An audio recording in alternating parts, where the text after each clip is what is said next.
एक गरीब राजू नामी एक आदमी होता है।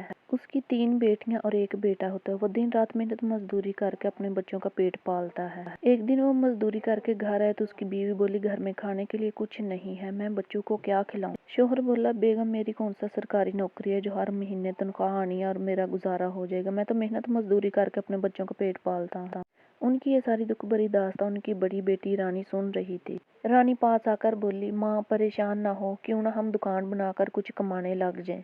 ये सुनकर माँ बोली, बेटा हमारे पास तो कुछ भी नहीं है, दुकान बनाने के लिए बहुत सारा पैसा चाहिए। बेटी बोली, कुछ पैसे किसी से उधार पकड़कर हम सब मेहनत करेंगे। माँ को ये बात बहुत पसंद आई। उन्होंने किसी से उधार पकड़े और दुकान खोल ली। उन्होंने बिरयानी बनाकर बेचना शुरू कर दिया। उन्होंने बिरयानी बनाकर बेचना शुरू कर दी। पूरे गांव के लोग उनके पास आते और बिरयानी लेकर जाते। इनकी बिरयानी का बहुत अच्छा जायका था। देखते ही देखते उनके ग्राहक इर्द गिर्द के गांव से भी आने लगे।